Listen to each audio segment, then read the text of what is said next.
English कैसे सीखें YouTube channel में आपका स्वागत है। इस क्लास में हम इस टॉपिक के एक एक वर्ड का उच्चारण लिखकर उसे ट्रांसलेट करेंगे और उसकी वर्ड मीनिंग आपको लिख कर बताएंगे। लिखने से वो वर्ड मीनिंग आपके दिमाग में ज़्यादा समय तक रहेगी और साथ में हम आपको ग्रामर की छोटी छोटी बातें भी बताएंगे, जिससे आपको इंग्लिश लिखना, पढ़ना, बोलना और समझना धीरे धीरे आने लगेगा। ये वीडियो बेसिक ट्रांसलेशन की वीडियो है क्योंकि इसमें मैं शब्दों के उच्चारण को भी लिख देता हूँ। जिन लोगों को एडवांस लेवल के ट्रांसलेशन की वीडियोस चाहिए वो चैनल की प्लेलिस्ट में जाकर ढेर सारी ट्रांसलेशन की वीडियोस को देख सकते हैं। और जिन लोगों को रीडिंग प्रैक्टिस करनी है, जिसमें मैं शब्दों के उच्चारण को लिख करके रीडिंग प्रैक्टिस कराता हूँ, इस तरह की वीडियोस भी हमारे चैनल पर अवेलेबल है। आप प्लेलिस्ट में जाकर वहाँ पर ढेर सारी रीडिंग प्रैक्टिस की वीडियोस के साथ अपनी रीडिंग प्रैक्टिस भी कर सकते हैं। इसी के साथ आप कर दीजिए इस वीडियो को लाइक और मैं करता हूं शुरू। माई फ्रेंड नादिया, मेरी दोस्त नादिया। माई का मतलब होता है मेरा, लेकिन यहां पर इसे हम कहेंगे मेरी। फ्रेंड का मतलब होता है दोस्त और नादिया नाम है। मेरी दोस्त Nadia. I have a friend, मेरी एक दोस्त है। आई हैव अ फ्रेंड का मतलब है मेरे पास एक दोस्त है या फिर मेरी एक दोस्त है। हर नेम इज नादिया, उसका नाम नादिया है। हर नेम का मतलब है उसका नाम, उसका नाम। इज नादिया, नादिया है, इसका मतलब होता है।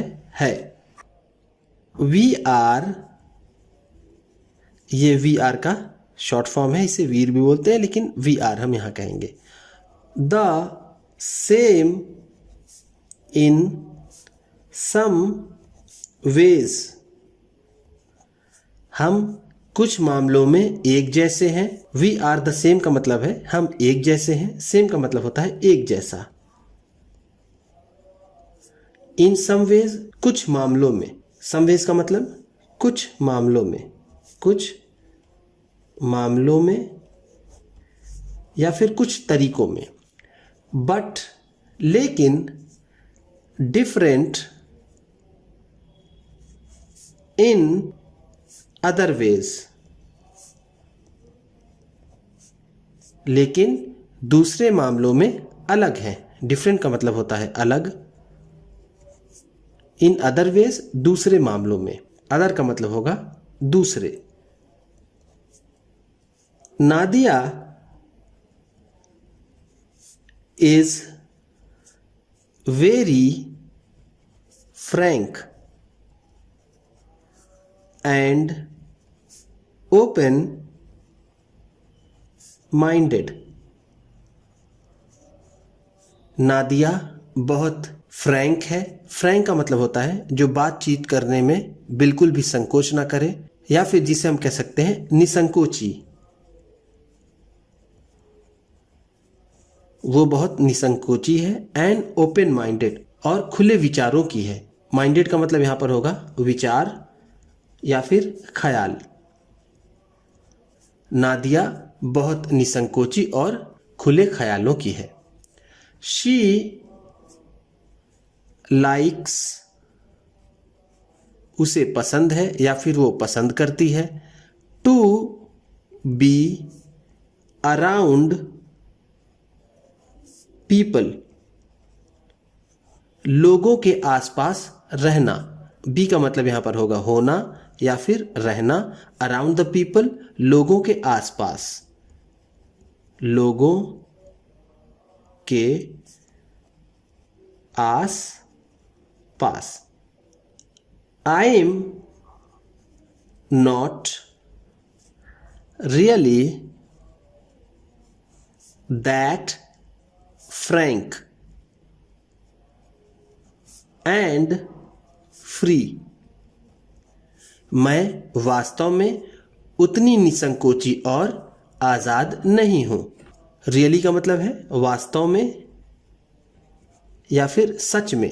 दैट फ्रैंक का मतलब है उतनी निसंकोची, कितनी, जितनी की नादिया है। दैट का मतलब यहां पर होगा उतनी। एंड फ्री और आज़ाद। आज़ाद का मतलब यहाँ पर होगा घूमने फिरने की आज़ादी, किसी से बात करने की आज़ादी।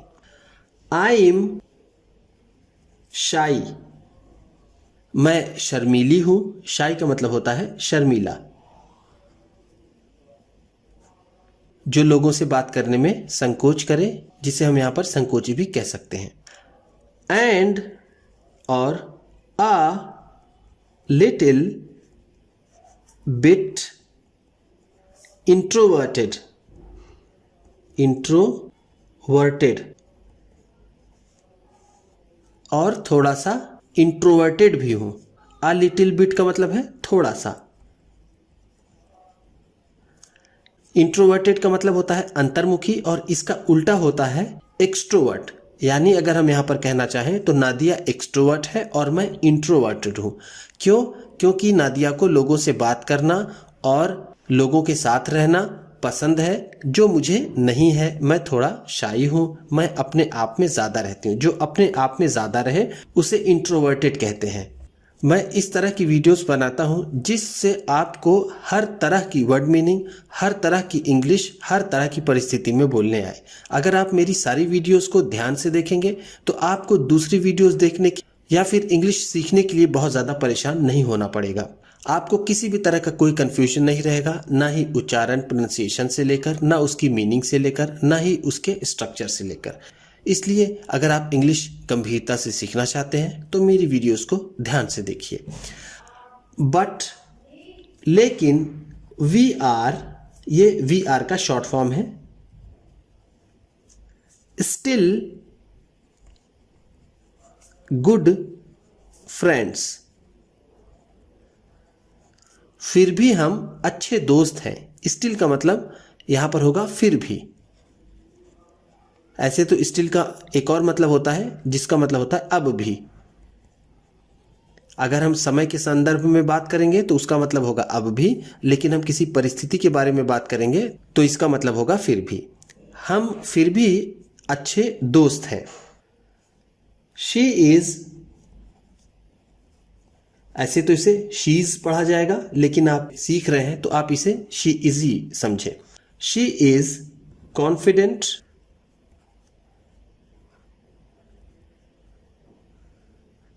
about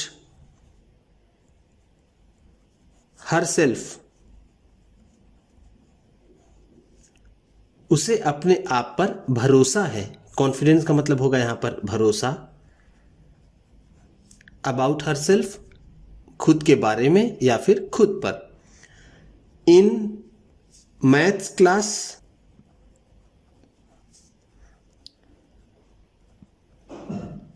मैथ की क्लास में, गणित की क्लास में। शी ऑलवेज आंसर्स फर्स्ट, वो हमेशा सबसे पहले जवाब देती है। ऑलवेज का मतलब है हमेशा। आंसर्स फर्स्ट, सबसे पहले जवाब देती। आंसर का मतलब होता है जवाब देना, जवाब देना। फर्स्ट का मतलब पहले। शी इज समटाइम्स राइट, वो कभी कभी सही होती है। समटाइम्स का मतलब क्या है? कभी कभी। राइट का मतलब सही, यानी उसका जवाब कभी कभी सही होता है। बट, लेकिन, समटाइम्स, लेकिन कभी कभी, रॉन्ग, कभी कभी गलत होता है। रॉन्ग का मतलब होता है गलत, जिसे हम कहते हैं incorrect. She doesn't care about these things,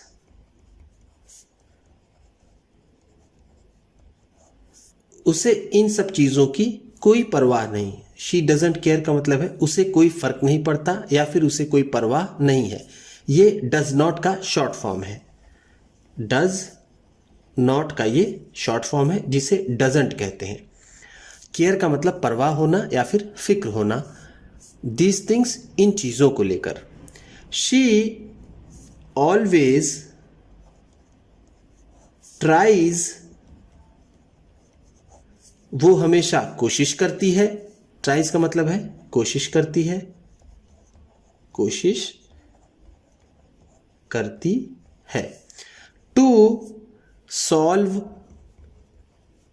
हल करने की। सॉल्व का मतलब क्या होता है? हल करना। ईच एंड एवरी इक्वेशन, हर तरह के समीकरण को। ईच एंड एवरी का मतलब है सभी प्रकार के, हर तरह के। इक्वेशन का मतलब होता है समीकरण, जिसे हम मैथ का क्वेश्चन भी कह सकते हैं। I like it very much, मुझे ये बहुत अच्छा लगता है, यानी उसका हर तरह का सवाल हल करना मुझे अच्छा लगता है। In the beginning,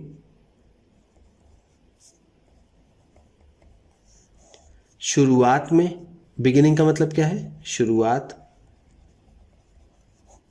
of are friendship,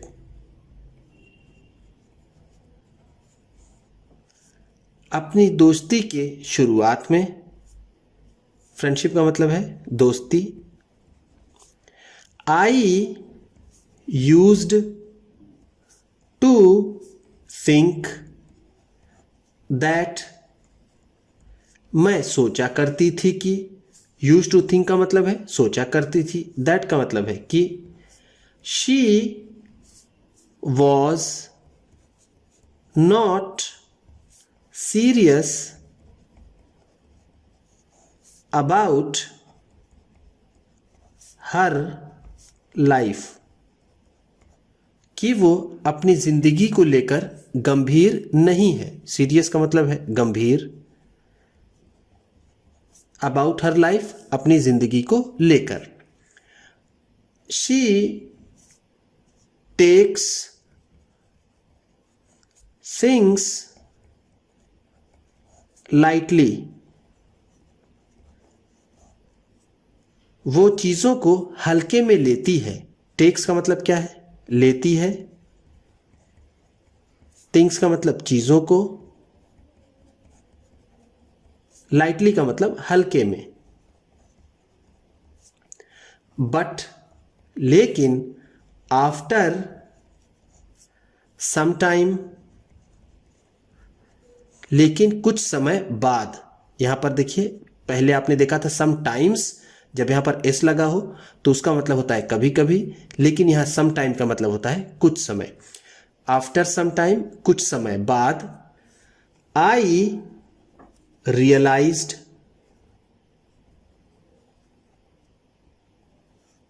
that, मुझे एहसास हुआ कि। रियलाइज का मतलब होता है एहसास होना।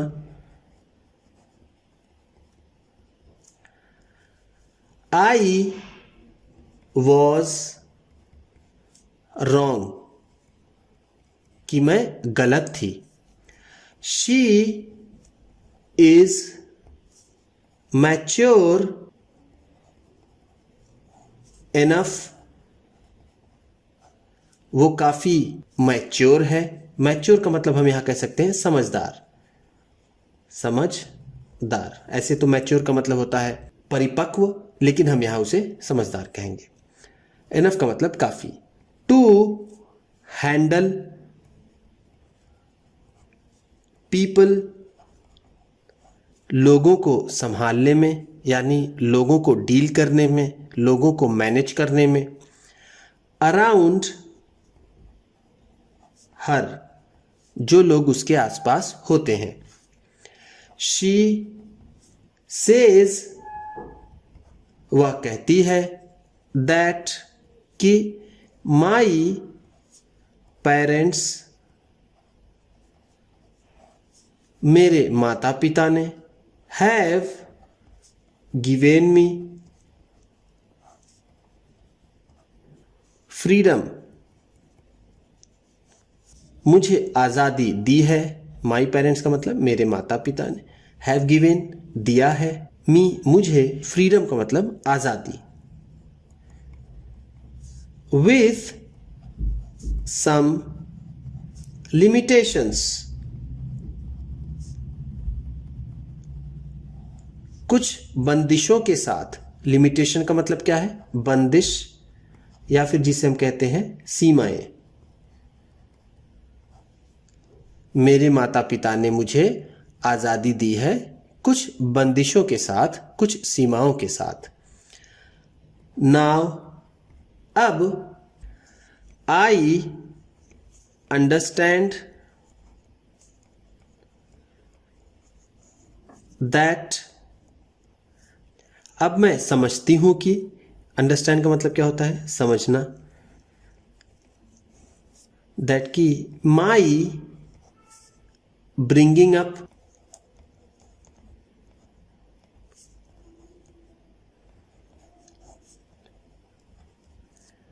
मेरी परवरिश। देखिए, ब्रिंग अप का मतलब होता है परवरिश या फिर पालन पोषण करना। यहां हम उसे कहेंगे up bringing. Up bringing, my up bringing has